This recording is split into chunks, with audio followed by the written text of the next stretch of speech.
So I got a Bobcat and played around with it for a little bit and ran it a little bit. Realized that the left drive motor had a lot of hesitation, and so it would work, but it was slower than the right. And sometimes if you eased back on it, it wouldn't do anything. You kind of had to like push forward and then yank back, and if you did that, you could kind of get full power. But if you just leaned back into it, it wouldn't really do anything. So I did some research on the internet, and there's a lot of things it could be, but definitely one of them was drive motor. So I'm going to get in there and replace a lot of the O-rings and everything in the drive motor and see if that helps. I know there's like a shuttle valve or something in there from what I can see in the parts diagram. So hopefully actually there's something acting up with that. If I replace all the parts and pieces, maybe I can eliminate it, because I think the next issue, if it's not the drive motor, can actually be two things. And one thing I'm going to replace is there's actually a filter right there. You can see the little canister filter. So when I took these lines off, that line had this black kind of crusty stuff come out, like almost like plastic or like little rocks come out, and so don't really like that. So I'm going to replace the filter there. It's kind of like an inline filter that makes sure that if anything goes bad in the drive motor, that the little parts and pieces don't make their way and back into the reservoir and get pumped all over the system. So that's that. One of the hoses is bad. It's the last one I don't think has ever been replaced. I think they've replaced 3 of them before I got it, and that 4th one was seeping. It's in pretty bad shape. This is what you get into to do it. So basically, factor a lot of time for cleaning stuff out. There was actually a nest in this one, and I'm still kind of working on cleaning out. You can see way back in there a lot of the dirt and stuff just kind of sits there and hardens up. It's kind of hard as rocks. I've been chipping away at it.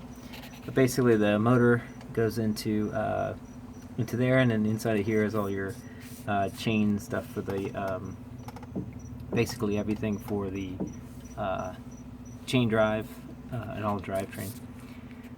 So that's it. The only thing that's left, I don't think I'm gonna replace the seal, because it looks like it's in great shape. It's pretty clean right here, and I pulled the plug, and I don't have any hydraulic fluid seeping into the chain case part.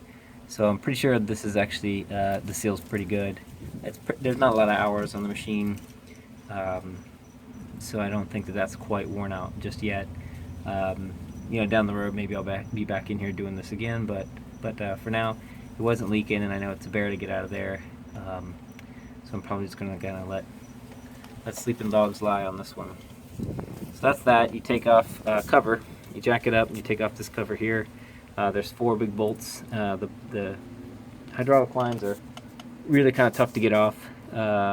In my case they were, because there's not a lot of clearance. Kind of right up in here is where you're working, and you take one off and then the other one. Well, one of them didn't actually swivel on mine, so I couldn't get it to kind of twist off. So I'm getting a new hose done probably this week, and then getting all the parts and pieces, all the O-rings for the drive motor. So let's take a look at the drive motor. So this drive motor, basically it twists here, and so basically fluid pumps in here into two ports, and actually based on the direction it obviously turns this gear, and that's what turns inside the chain case. So there's a little, this is the line that goes back to that return line. This is the fitting for that, and then there's these 2 fittings here that the big hydraulic lines go onto.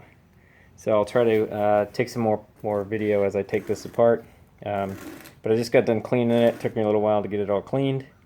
So now it's kind of ready to get broke apart and tore into. So stay tuned for more.